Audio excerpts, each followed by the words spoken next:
Good morning to you, our audience. Ted and Ed TV channel welcome each of you to our weekly Saturday broadcast where we give insightful views on economic, political, world, and environmental issues concerning how money connects those matters. Our hosts, Mr. Ted Harvey Sr. and Mr. Edward Bishop III, are now taking each of you into our world of money and its value, along with the evils that come from the greed of hoarding financial power. He that controls the gold controls the important decisions in this world. When we're on air. Good evening. It is Wednesday, July 18th, 2018, and Mr. Ted Harvey and Mr. Ed Bishop are here as your hosts, and we're looking forward to having a 1-hour broadcast here.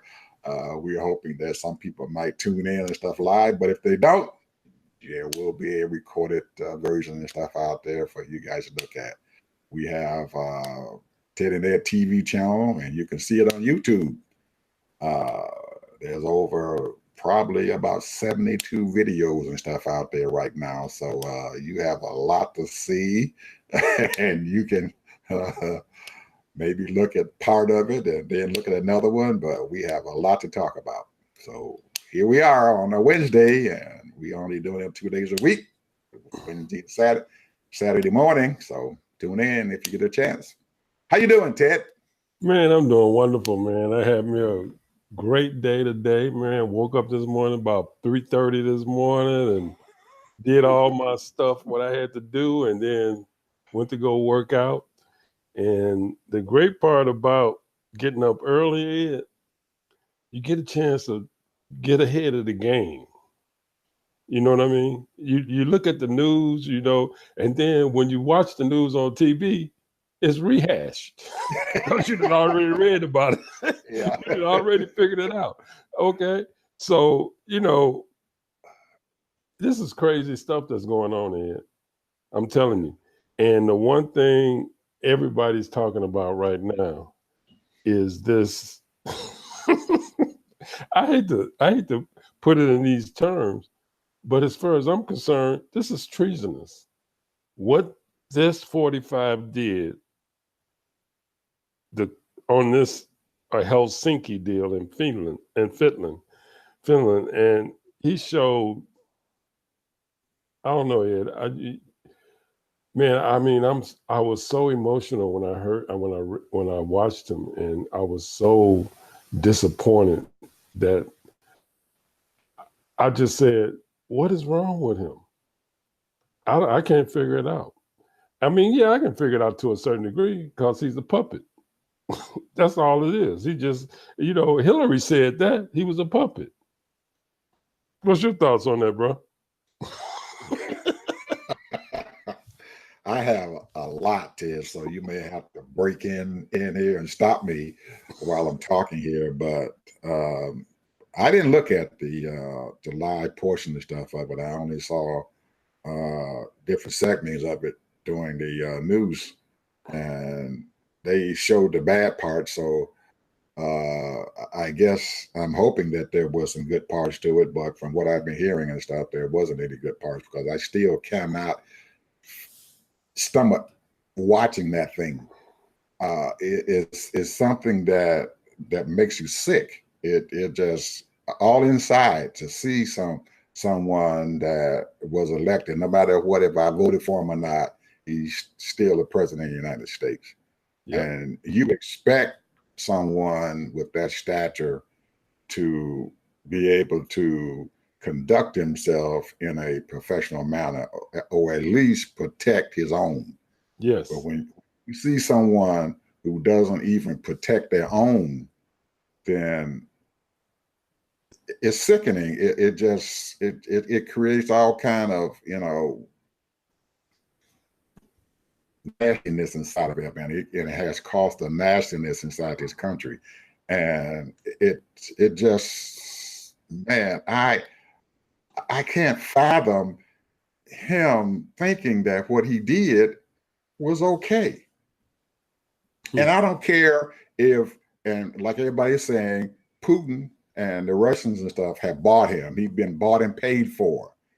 But even if you're bought and paid for, you're going to have some dignity about yourself. He hasn't shown any dignity at all. And he's back here. He got on his plane and flew back to the White House. And all while he's on the plane and stuff, these news people are coming through and telling him how bad he did and what the heck he done, that he betrayed his whole country. And for him to come back there and walk himself up into our White House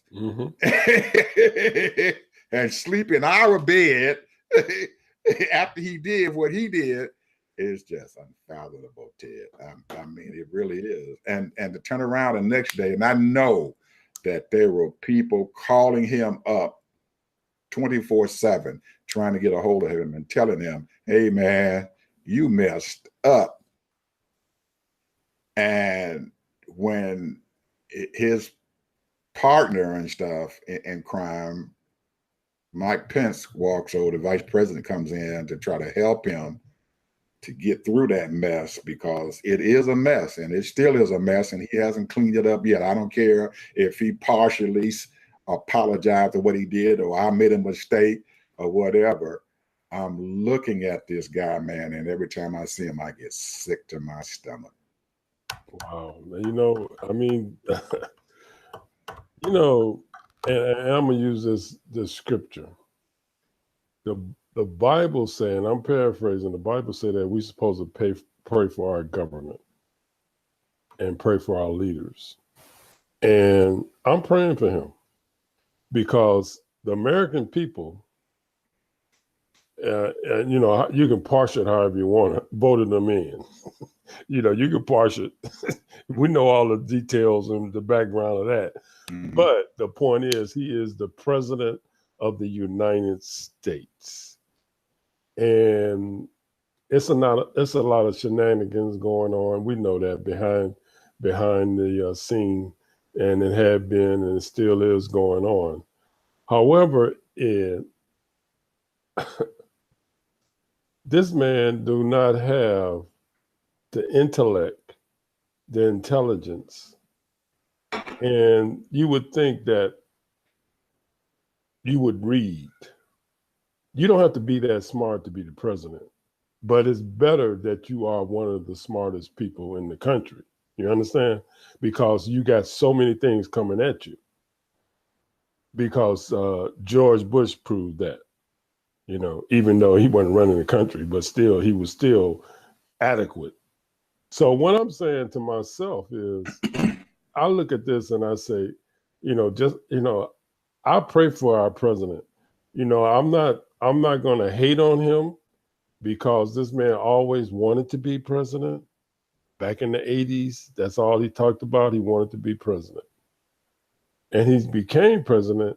And I'm going to say this. Some of the things that he is saying is, to a certain degree, is right. But there are certain fixtures right now in this country that is fixed. You know, we are in a global society. So, and therefore you have to have free trade. There's a lot of people right now is going to be hurting because of all of this mess that's going on in these tariffs and all of this stuff. So I don't know, Ed. I just, when I look at it, I look at when he went and he spoke to NATO, when he was with the Queen, all of these things, a national embarrassment. You know, you got to have some quorum. You have to have some dignity and some intelligence. And I don't know, but I mean, all over the world, the people are just confused. And I know that a lot of people in the States right now are confused. They don't, you know, those people that care about this country, those people that really look at the news and find out what is really going on. But there's a lot of people, man, they don't even care. They're not even concerned. So I don't know. I think, Ted, that a lot of those people that you were saying that are not concerned and stuff, they have a dog in this fight with him, and they bet the farm on this man, and so they're they're going to follow him to wherever he goes because they bet on him and they've told people about him, and they have possibly financial ties and stuff and everything and stuff with him, and hoping that maybe they can get something and stuff from it, because he's the type of a person that he has to have people beholden to him. And there are people out there, Ted, that are who like to be beholden because they figure that they can get something out of it. And I believe that's what most of them are feeling, that they might get something out of it. Because as you can see, his party and his party leaders and stuff there in Congress, they are giving lip service and everything to this disgrace, but they aren't putting anything physical toward it. No, they aren't trying to bring forth committees and stuff to find out what the heck is going on. And anytime anyone tries to push them and stuff that way, they're resisting that. So it seems like that they just want to follow him down the hole, and hopefully before he reaches the absolute bottom, that they can take whatever they can and stuff from it and then try to walk away, which most of the time is not something that fares very well, because that you lose your integrity and stuff behind it. Now, I did want to say something and stuff, because you said something about hate. I don't really hate him. I really don't. It's not a hate that I feel toward him. It's a disgust and everything, a sickening there inside of my stomach and everything that he did this. And the fact that he thought that this was okay and that he could get away with this tells me a lot about him and stuff as a person. And it also tells me a lot about our country and the people and stuff around him, because I believe that somebody in his inner circle knew that he was going to do this, but I don't believe that they thought that he was going to go that far. he went real far. He went real far. Yeah, he did. He has alienated who we call, people that we have alliances with. He has buoyed up all of these dictators and people that are controlling their countries, and that's the way he wants it. That he wants it that way because he's all about Trump. Basically, I'm thinking, what I'm thinking, that this man, all he wants to do is build towers. He wants to have the highest, the tallest building in Russia. He wants to have a building in North Korea. He wants a building in South Korea. He wants a building in China. So, this is his whole thing. He wants to build his name all over the world and have nothing but Trump towers. Now, I'm going to say this. I don't know what's going to happen with these trade ordeals and all of that, but he's mixing it up. It's not all bad, but it's going to hurt a lot of people. I don't know. What he's doing is putting it out there, and what he's saying is that the trade differences is a big mess, and China needs to open up their markets. This has been the big deal. That's why I'm sorry. So you were getting away from Helsinki, Finland, and we're going to start talking about trade now.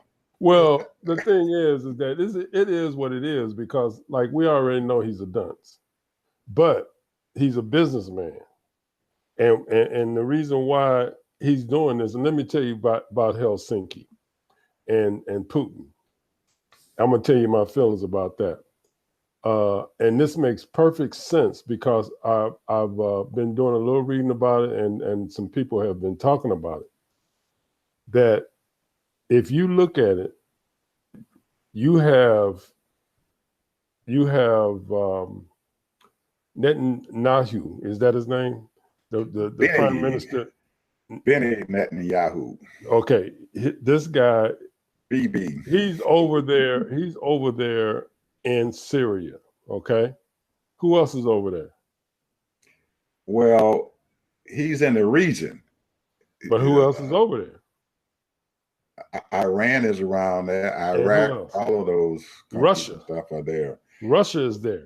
Russia has some skin in the game over there. And if think about this, now he just put a so-called embassy in Israel. Now the thing, what he's placating to, is Israel. What that's what he's placating to. So he's dealing for the prime minister for that country with Putin.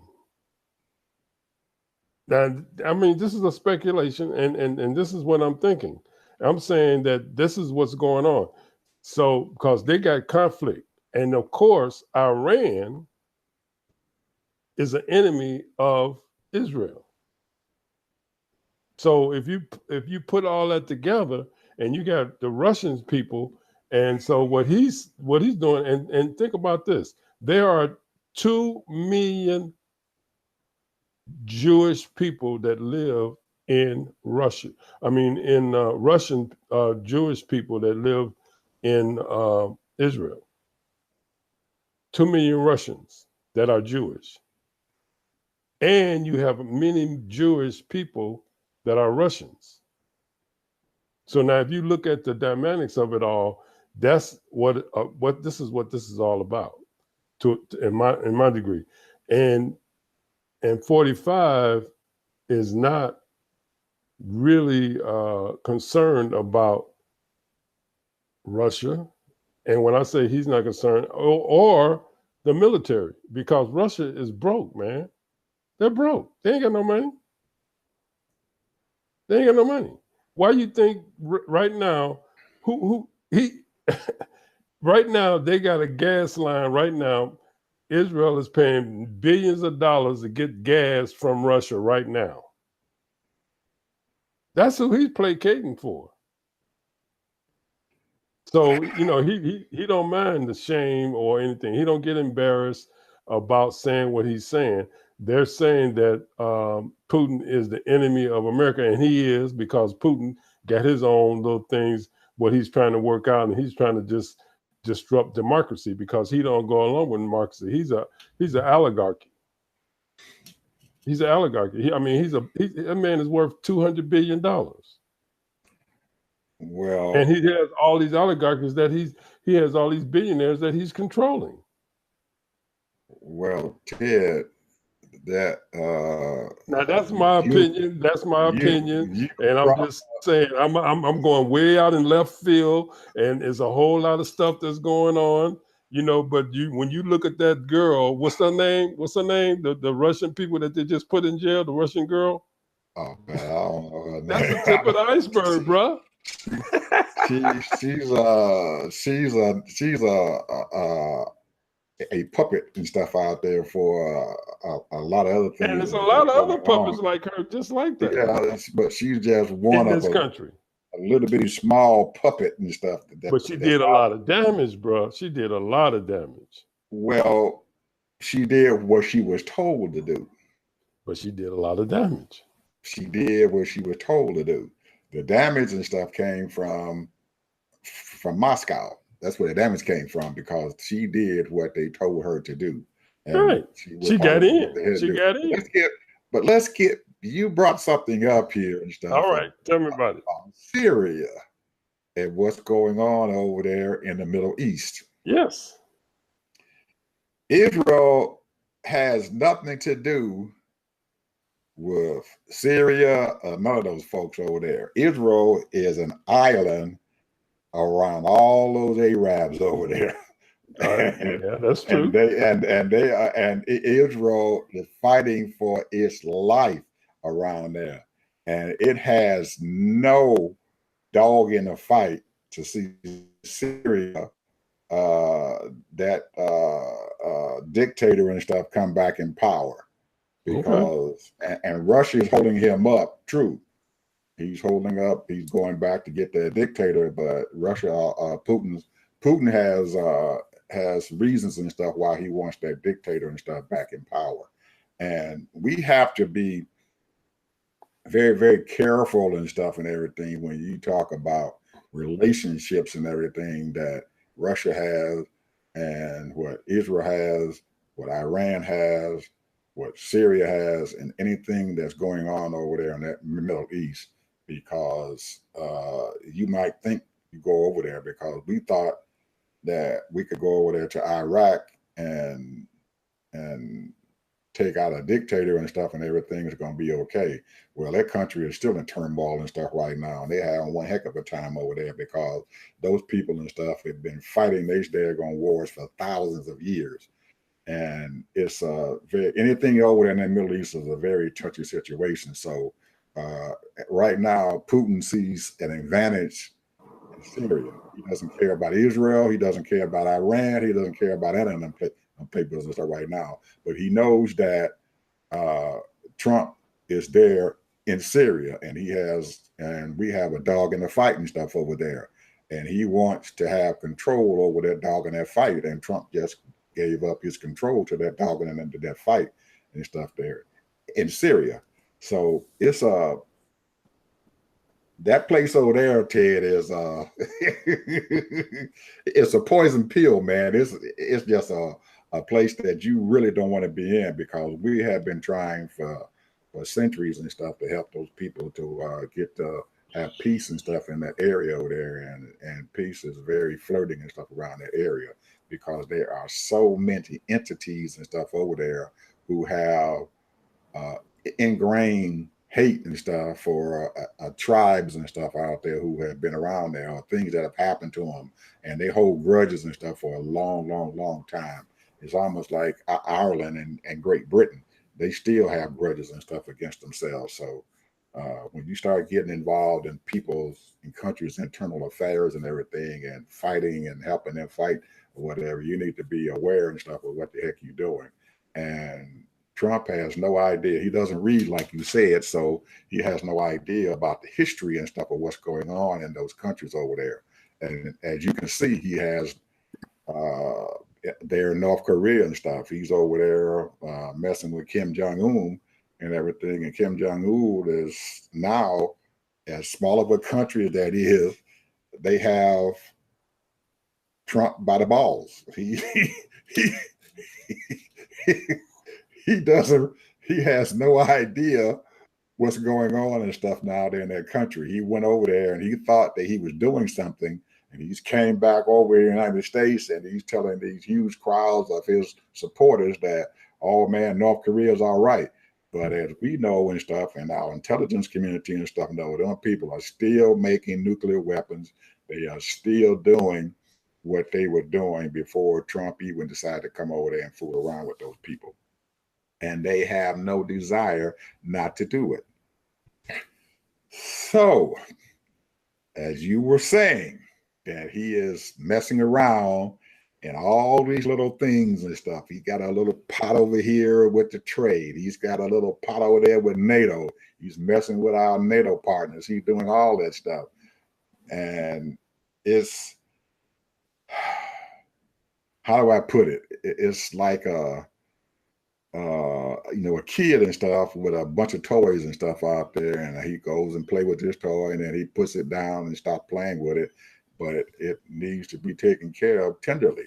And Trump is not the type of person and stuff to do it, because the only thing he's concerned with, like you said, is building his hotels and making money for himself and his family. And he's doing that right now. Well, I totally agree with you, Ed. I mean, so I don't know. This man is not totally for this country. I don't think that he hates this country. I don't think that he's all that enthusiastic about this country. But the thing about it is that his main concern is Trump. And he talks a good game because, what happened to infrastructure? When he was campaigning, absolutely, he was talking about, oh, well, we're going to have the best this, we're going to have the best that, But what he did was he put $70 extra billion into the military. and cut and slashed and cut so many other programs. And right now, people, you know, is haven't felt it quite yet, but you know, give it another year or two, they'll start feeling it because all of those cuts trickle down, and we'll see. You know, right now, you know, because of the tax cuts, a lot of these businesses are not paying their fair share. So now what's happening is that they're begging for workers. But they don't realize, man, you know, you got if you look at the demographics of the workers, you know, there's only so many, you know, 120, 130, maybe up to 140 million people can work in this country. And that's full-time and part-time. We only have 310 million people in this country. So right There, now, you know, so therefore, if you're not paying me like I want to be paid, you're gonna pay me $10, and over here I can make 12. I'm leaving you, and I can make $2 more or $5 more extra working for this company. They there, don't have we don't have the population right now. That's why so many people that's undocumented that's in this country right now. there is Get, there's an article that I got that I might be putting out this week and stuff that speaks about this tax cut thing and the evils and stuff of that tax cut, and how when that tax cut was enacted, how these companies and stuff went out and they're buying their stock back, and they're buying the stock back at an exorbitant price and everything and stuff now. So which is driving these companies and stuff into debt because they're not paying off their debt. They're just buying up stock, but the debt and stuff that they have accumulated is still there. So they're taking themselves and stuff into a point and stuff to where their debt and everything is going to be at a point to where they're not going to be able to do anything at all. Because if the smart companies and stuff, when they got that tax cut, they start paying off their debt instead of buying the stock back. Pay off your debt, and a lot of companies didn't do it. A lot of big Fortune 500 companies and stuff didn't do it. They started buying back their stocks, hoping that as long as they can buy those stocks and everything and stuff back with that tax cut, that it was going to increase their bottom line. But it really hasn't, because they are buying their stock back at an exorbitant price and everything, and eventually them prices are going to start falling down, and they're going to lose a lot of money, and they're going to go into big debt because of what they did. well, I'll take a company I was just reading about it is IBM. IBM has been around for 100 years. And IBM has sort of what they call remade themselves, and they always bounce back because they are diversified. And right now, IBM is doing very, very well right now. Their stock is over $144 a share. And the CEO, who is happened to be a female, realized that you have to keep up with what's going on. You know, they're involved in software, mainframe computers. They're involved in so many other things, consulting. They even do financing. So they are doing very, very well. And the reason why that is because a lot of it is because of the tax cuts. You know, because and now whether I didn't get into the minutiae of it as far as if I go and look at their profit and loss and all of that, I can tell you right now how much debt they have and how much profit or revenue that they're doing. And then, but I can almost guarantee you right now, the most important thing is that when they see that you are having a profit, those investors start looking at that, because when these people, I'm talking about institutional investors, when they see that your stock goes up 75 cents, $1, and they sit and then most of these analysts, they project that it might go up another $5 or $6 or $7. They're gonna pop in about 1 million shares. That's the game they play. So when those shares start going up, and they know it's going to go up from 144 to 150 or 160, they're going to put millions and millions of dollars in there, and then when they get ready, they'll pull out because they done made their money then. You know, you buy 1 million shares or 2 million or 5 million shares, or even more. Some of these people buy thousands, millions and millions of shares, and they make so much money. But we're talking about, I was trying to point toward the companies who are buying their own stock up, and not the investors and stuff. That's a different story there. Those investors, yeah, you're right. They go out there, and their thing is to go out and buy their stock up of these companies. Those are investors. I was talking about the companies and stuff who are buying their own stock and everything. Well, they buying their own stock so that they're. If you buy your own stock, if they buy more shares of their own stock, what happens is that the brokers start pushing and say, hey, look at so-and-so, it's going up. You need to get in this, that's the game they play on that. But and again, so now more money come in. But again, we are talking about the company, not the investor. Those are two different entities and stuff now there, Ted, that we're talking about. We're talking about two different animals. We're talking about the company and stuff who are buying their own stocks up. And then you were talking about the investor and stuff who's going out there and speculating and buying stock, and they see it going up. They're buying that stock at a low price, and then they're selling it and stuff at a higher price. Well, most of the time what's going on is that these companies and stuff and everything are buying these stocks up at a higher price, and those investors and stuff, they're making a lot of money. But the company and stuff and everything is gathering up debt and everything that eventually is going to come back and bite them in the behind. Well, I'm not disagreeing with that, but I would have to look at different companies and find out what is their debt based on that.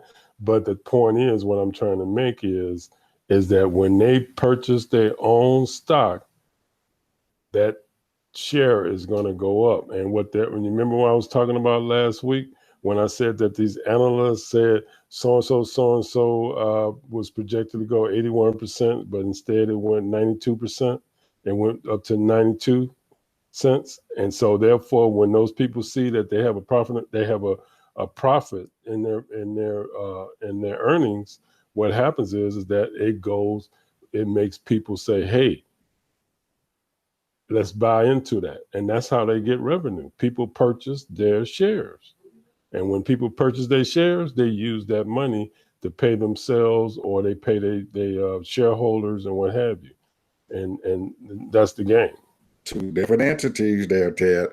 But anyway, let's get back and stuff to talking about that trade and stuff that you had brought up. Those trade agreements and stuff that Trump has started to do now. You remember when he started this trade war with China, and he also got the trade war and stuff and everything with Canada, Mexico, and he's already now he's doing it over in UK. He's not even negotiating and stuff and everything with NAFTA to try to build it back up. So you have these other countries and everything that are creating a problem and stuff for us and everything, because they're signing agreements and stuff with themselves. And you were right. You go back over there to the UK and stuff and everything. They are this Brexit thing and everything has really caused Britain a lot of problems by moving out of the European Union. Well, the people in the European Union don't have a lot to worry about because they're still there in their union, but Britain has moved out. So they have to sign their own trade agreements and stuff with these countries and stuff that are in the EU and also United States. So they're in a very, very, very precarious situation. Yeah, they ain't no buying power, they ain't no selling power. They're out there by themselves now because they forgot. I think the people and stuff who voted to move away to get themselves away from the European Union forgot why they went and did this thing in the first place. Right. They totally forgot about that. Oh, this is Britain. We're going to go back and we're going to be a solitary country, almost like what Trump is doing to the United States. Or trying. Yeah, he's trying. Well, he's doing it because he's already starting all this mess and stuff where they're going to become an isolated country and stuff. So, and Britain has already started that and everything because they moved away from the European Union and stuff and created their own environment and stuff. And I understand some of the reasons and stuff why they did that, but you forget why you did it in the first place. And when you go, you can't move forward unless you look back. And a lot of times that's our problem and stuff. We try to move forward and stuff and try to do things and stuff, but we don't look back to find out the reason and stuff why this happened. And if you don't look back, you can't look forward. So, well, we only have like a 1 year plan anyway. Well, I mean, I don't think the Trump administration even got a 1 year plan. They got a 1 day plan from how he's doing stuff. Every day he's got some mess going on. It's like when are we going to sit down and tell American people, here's what we want to do. We want to plan this. We want to do this. Absolutely. We want to do that, and have a goal and have some kind of goal and say, all right, we understand that there's, the unemployment is so low and everyone is working.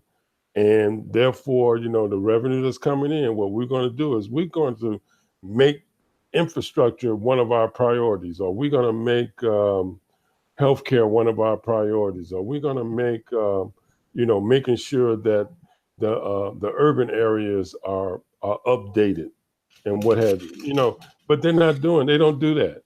They don't do that. All they're doing is bickering with each other. That's all they're doing. It's really strange and stuff, Ted, that in 2008 and 9 and 10 and stuff, when Obama was the president, and we had all these things and stuff going, just like you were talking about. He brought this thing up. We're going to take and start building our infrastructure. Well, with you and stuff, Ted, in your household, when is the best time to borrow? I don't try to borrow nothing. I'm going to be honest with you. When is the best time to borrow? I know you don't, but when is the best time to borrow?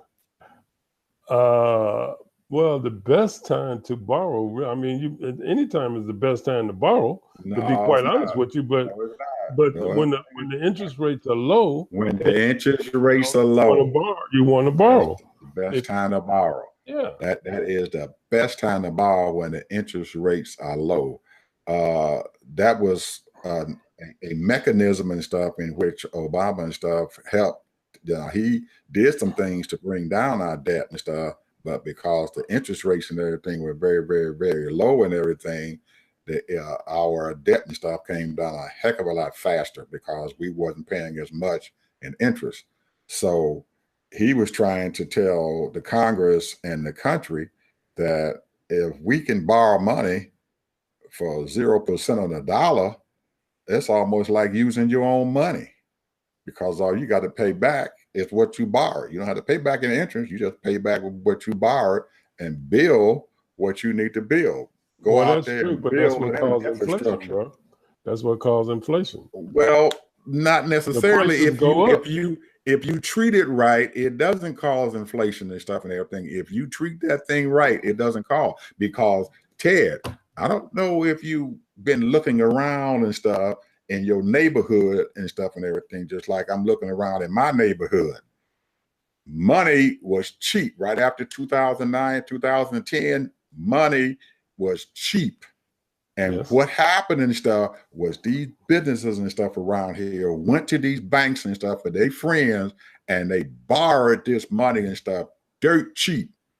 And they went out and they built homes, they built roads inside their subdivisions and stuff, and they doing that same thing and stuff down there in Tampa. They taking that money and stuff, that cheap money, and they buying up everything that they can buy up as much as they can, because when the interest rate starts going back up, they still got that money at a lower interest rate, and they're going to be in good shape. That's the same way this country and stuff could have been. Went out and borrowed that money and stuff at a lower interest rate and stuff, and when they have to pay it back, they're going to pay it back at the lower interest rate instead of the higher interest rates. So well, I'm not disagreeing with that. And the interest rates are going up and stuff right now. So Yeah, all those people right. all those people who borrowed that money and stuff and everything to build these subdivisions, to build these huge complexes and stuff and everything, and redo, because you see a lot of these businesses out here and stuff, McDonald's, Burger King, and everybody, they took that cheap money and stuff and they remodel their properties. They remodel their franchises and stuff and everything. They use that cheap money to do what they couldn't do and stuff if the interest rates and stuff are high. I agree, and you know, yeah, that's what they wind up. So that's the advantage and stuff that I'm talking about. Yes, you're right. It could drive the inflation and stuff up and everything. And when it does go up, and when the interest rates do go up, they can stop borrowing and everything, because they've already built themselves up a reserve and stuff of everything they needed. Well, you talking about people that got money, bro. You talk about people that got money. We talk about the average person ain't gonna do all. The average person, even when you're talking about just getting a average home, the average home now is what, 250,000. Right. So, but the people who can afford, because they're going to give you all of these little caveats that you have to, requirements that you have to make now to even purchase a home. And a lot of people in our neighborhood cannot purchase a real nice home that's going to give you good value. So a lot of times these people, they buy these homes that are 75, 100,000, 125,000. They got to do so much work on these homes, and they got the homes and they got it at a decent rate, maybe obviously probably a little higher rate. Instead of 5% or 4%, they probably had to pay 8% because maybe their credit was a little bad, or maybe 9% or 10% on that house. And then that house is so old, 40 years old, 50 years old, and they got to do so many repairs on it. And how are you going to get ahead on that? And then when things start turning around, what's going to happen? That house value going to go down. It's going to go down in our neighborhood, Ted, because we don't take care of our property. There are people and stuff in my neighborhood, Ted, who bought these older homes and stuff and everything, and their property value hasn't gone down. They bought them and stuff and everything, and they went inside and they took the money, the extra money that they borrowed, and fixed the houses up and everything. And now those home prices are going up. Most of the homes in our subdivision and stuff, Ted, are just like what you're talking about. They are older homes, but people come in and they fix them up. Though, man. You look at the bigger picture. When people are living in certain conditions, they might be making $10, $12, $13 an hour, where other people are making $25, $35, $45 an hour. So they can afford to spend that extra income and then invest more into that property to keep it up. I mean, one thing for sure is there's nothing, nothing is keeping you from keeping your home clean on the outside, swept up, painted. It won't cost you but a few dollars to paint your home. Maybe a couple of $100, $300 to paint your home and, put different things on it to modernize it. But to go in and just renovate that house and say, I'm going to spend $20,000 on this kitchen, I'm going to spend $10,000 on this bathroom, that's a different story, bro.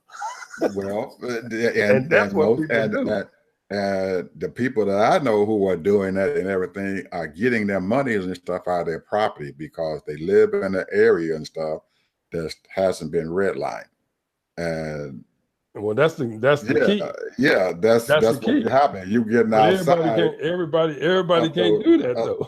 Those red line areas and stuff, because our folks have been redlined, but we have to think about, Ted, how to get away from those bad situations and stuff to where It's hard, we bro. I live. mean, Where when you we, think I about it, know it's hard, but Ted, ain't nothing that you do and and everything that's here's my worthwhile thing. is But easy. here's my thing, though. This has been my thing for a long time.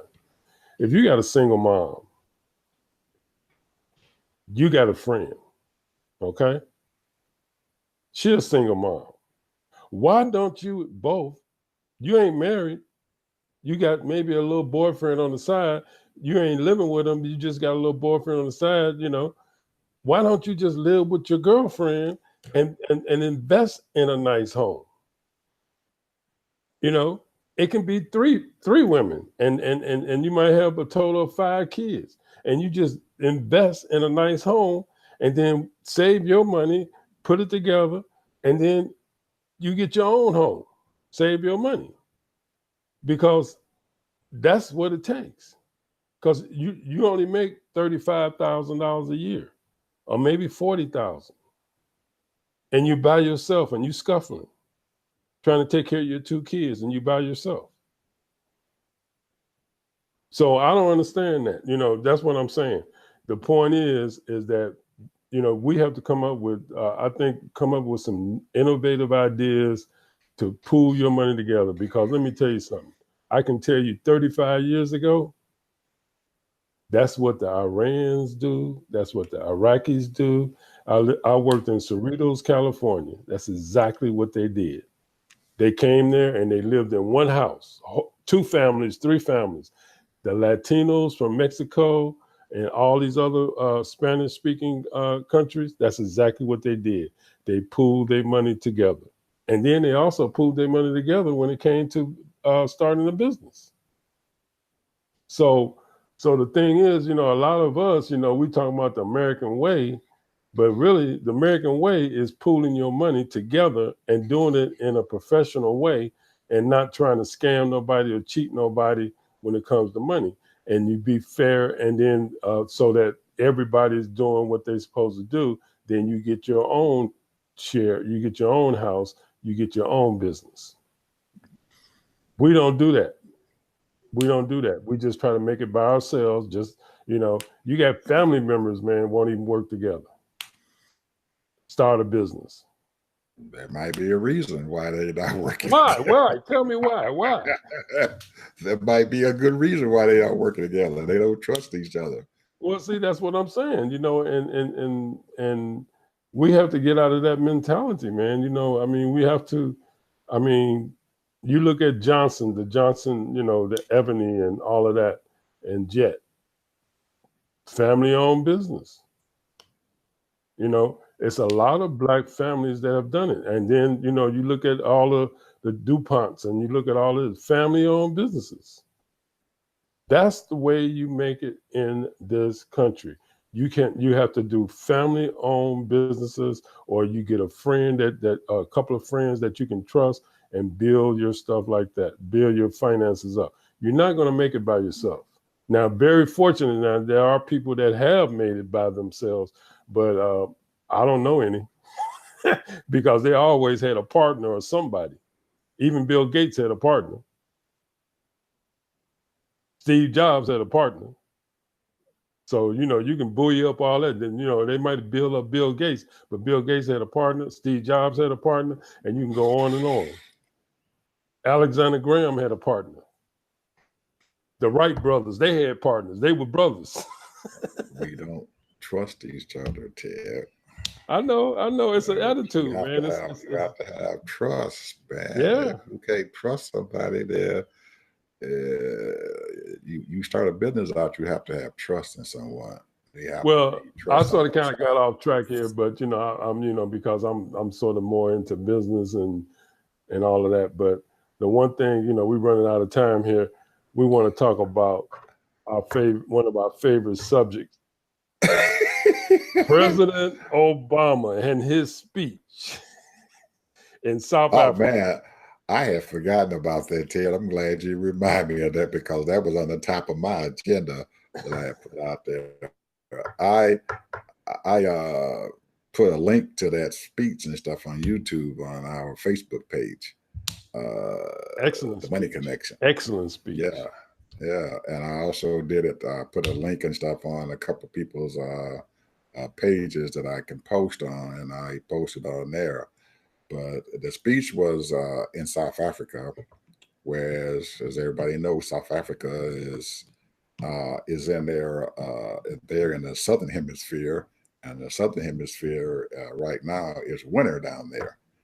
And our president, after all his smartness that he's got, he failed to realize he put together a beautiful speech, but he failed to realize that the country he thought he was the United States, and he forgot that there's a northern hemisphere and there's a southern hemisphere.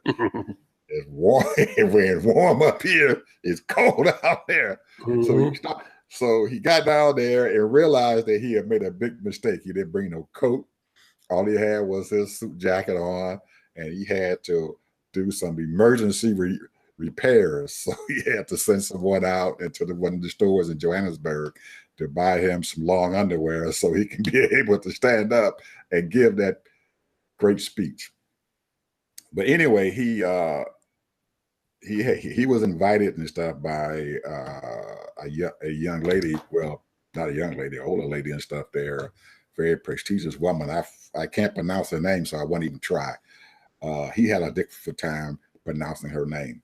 But anyway, she invited him to come down, told him he had to come down to celebrate Madiba's 100th birthday anniversary, even though he died. Speaking of Nelson Mandela. And speaking of Nelson Mandela. Okay. And he spoke in one of the stadiums that they have down there. I think the name of the stadium is Hempley Stadium, but they had to probably have been maybe 60, 70, 80,000 people and stuff in that stadium, maybe more, because the place was packed to the rafters to listen to him speak. And our president, and I'm still calling him our president, did the usual Obama. He got up on that stage and he had those South Africans and stuff in there mesmerized with his speaking.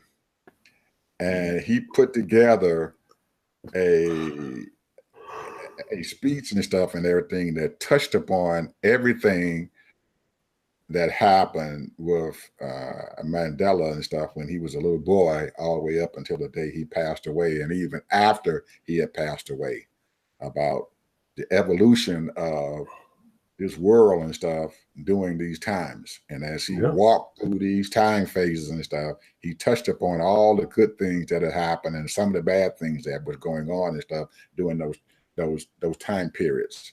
And he got to the 21st century, the year 2018, and the day was July the 16th, 2018,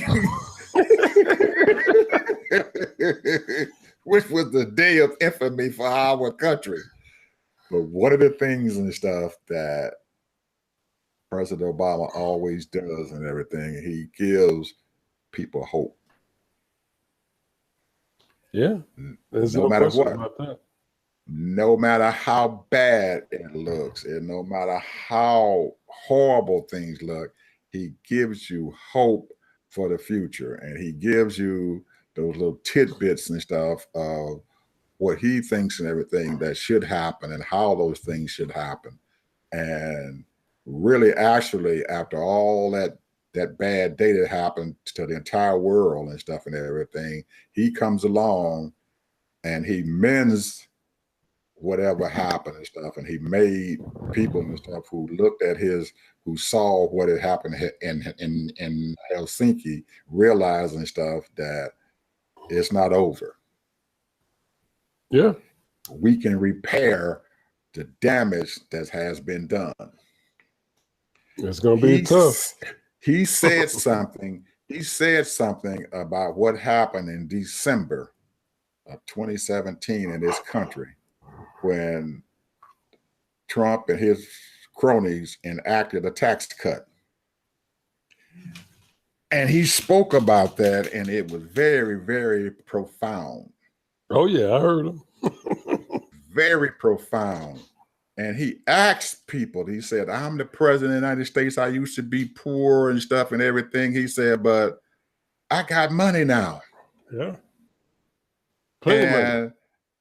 I got enough money to eat until I die. Yeah. So what's wrong with me giving back some of this money that I have? Yeah. How many what are they houses going do to you do? need? Yeah, How many houses do you need? How many cars you need? How many cars do you need to drive? Greedy ass bastards. There is nothing wrong with paying your fair share of taxes. And he talked about these big oligarchs and stuff, these billionaires who are out there and everything and hoarding their money and scared to pay their fair share of taxes. It's crazy. It's crazy. And, it's crazy. You know, and like he said, do unto others the way you want people to do unto you. So you sitting up here being so greedy. You're never going to spend all the money, man. They got enough money that they can buy everything they want to buy for the rest of their lives and their children and their grandchildren's lives. Yeah. I mean, you know, and then, you know, and you know, that's a different story when you talk about spiritual things, because you don't know what's going to happen to your children's children. And you can have all the kind of money you want, you know, but you know, you don't know what kind of lifestyle they're going to live. You don't know how long they're going to live. You don't know if they're going to be good people or whatever. So, I mean, yeah, you should leave, you know, you know, in the scriptures, it tells you that you should leave something for your children's children. But the point is that you're not supposed to be hoarding all this stuff and being selfish. And he's not the way a lot of these people are doing.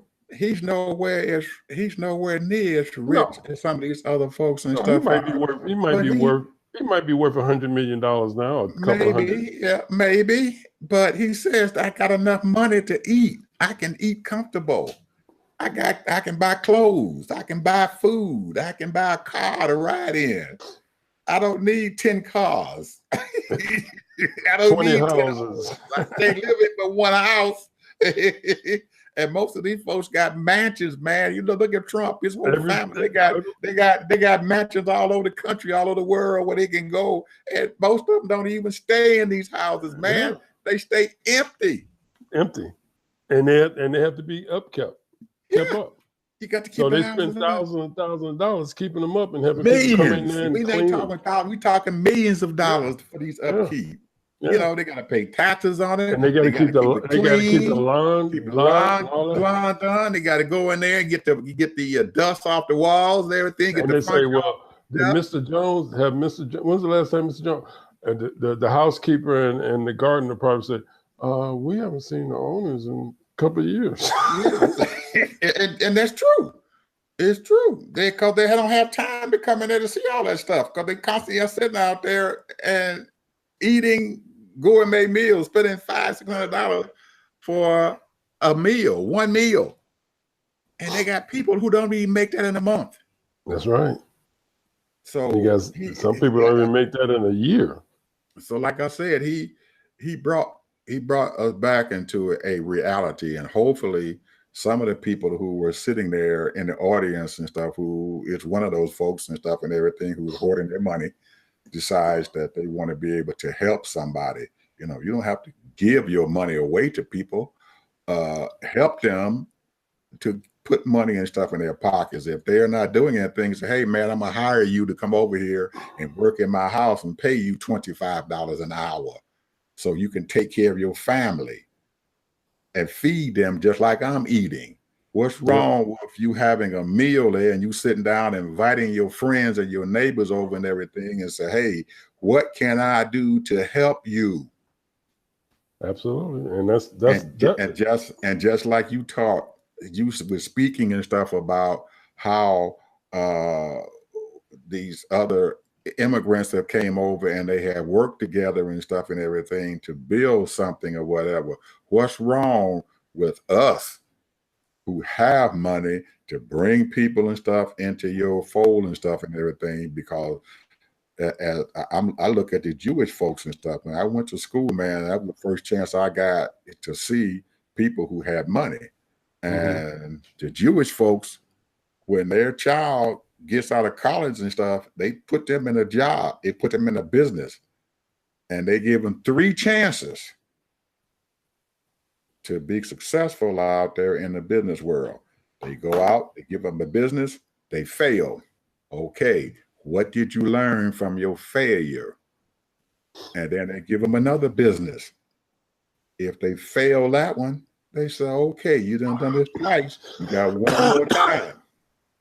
So those folks and stuff, those immigrants and stuff, the Jewish folks and everything, they take care of their family. They make sure that they're okay. So why? And I'm like Obama, why can't we do this? It's generational curse, bro. I mean, to say it's a generation curse, that's a misnomer. But the point is that we have been sort of kind of psychological. I'm not a psychiatrist, obviously, but the point is that there's so much stuff in us from history and our lifestyle and way we came up and the way our parents came up and their parents came up and all the trauma that people went through. It is very, very hard to break that cycle. And a lot of us never break that cycle. And because of, not because of us, but because of all the trauma that has happened to us, you know, and that's you know, and you know, and I was talking to my sister about that. You can't use that for an excuse anymore. Mm-hmm. That's an excuse. Mm-hmm. You know, you have to live your life, the best life you can live for now. Mm-hmm. You know, forget about what mama and daddy did or grandmama and grandpapa did and great-great-grandmama did, whatever happened to them. Yeah, they had tough times. Because I know that my parents, you know, they went from sharecropping to Chicago. You understand? And so the point is that it's just crazy, man. You know, the lifestyle and the way a lot of us came up. But the point is that some of us were very fortunate to get, you know, were educated. You know, back in the 40s and you know, in the 30s, and so therefore they continued on, and their kids moved on up, and some of them went to Harvard, and some of them went to Yale, and all of that. That was their ambition. They became professors and doctors and lawyers and all of that stuff. So, and it's just a few, you know, a few percentage of us. But the point is, and that's what you call class. Yeah, we have to work hard, Ted, and you don't get nothing easy. Nothing is given to you. I don't expect people to give me something. If I'm going to do something for you and everything, I'm going to work for it. Yeah. Don't give me nothing. You know, I'm like, what was that song? You know, James Brown says, open the door and I get it myself. And that's what you look for. You look for opportunities. And the thing is, like you just said, you have to work hard. But that's a strong will and mentality. You have to be taught that. You know, I mean, you really do have to be programmed to be taught that, because a lot of times, you know, Mr. Charlie just dropped off a basket of food. You know what I'm saying? Mm-hmm. And so therefore you're used to Mr. Charlie coming back, dropping a basket of food off, even though you done worked all day on the farm, you know, for him making scraps. Mm-hmm. So the point is, you know, I mean, you know, it's a whole new dynamics, but we're in a different world now. This is 21st century now, bro. There's no excuses, none. Well, Ted, we are way past our time again. So we want to tell our audience that we've enjoyed ourselves for this telecast that we've had. We're looking forward to seeing them on Saturday morning at 9 o'clock. And and we didn't even touch on the stuff some I other stuff know. that we wanted to talk about. There's a lot more stuff sitting out there. I'm looking at my notes and everything right now. I And know. we get out there. But there was if you guys get a chance and stuff, look at that video and stuff, the YouTube video, President Obama and his speech that he gave. And if you don't get something from it, then I don't know what's wrong with you. I got something from it. You may not get it. It's long. It's an hour and 24 minutes. Sit down, find some time to do it, but sit down and listen, because there's tidbits in that whole thing for everybody out there, everybody to look at. And he gives a lot of profound things and stuff. And he talks about how people are born and stuff. They don't born hating, they born love. They're all in love. So hate is taught to people. That's right. Hate is taught, and that's something that I got back from there, from talking with you and all that. So we have to love each other, and if we don't love each other and trust each other and everything, we're never going to be able to do anything at all. So I trust my brother, and I'm hoping that my brother trusts me. Absolutely, and that's what it's all about. That's all about, man. And I'm not jealous because my brother making something and everything. I can't be jealous. All I can do is say, "Hey, man, go ahead on." Hey, yeah, that's right. That's right. Standing ovation when you're doing good. I'm happy for you. Make that money, my brother. Or whatever. Success or position or whatever. But that's what it's all about. And we're hoping that everybody is successful and striving for success. Because that's what it's all about, because we live in a really ongoing progressive country. So if you don't keep it moving, you're going to fall behind. Absolutely. Don't get discouraged, find some hope somewhere. Anyway, talk to you all on Saturday. Bye.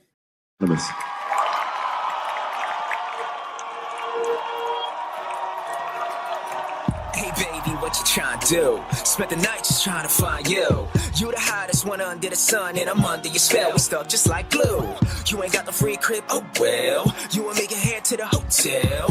Whatever we do, just don't tell. I don't need anybody all on my coattail. I feel your energy and I ain't trying to fight it. Your vibe is way too exciting. I know I'm who you wanna ride with. Don't fake it, I know that you like it. It's more than just emotions. I give you more emotions. All you gotta do is focus, not what you used to, but you like it. But you like it. Ooh, yeah. I've been out here looking for you. Just something special, man. Get up on my roller coaster.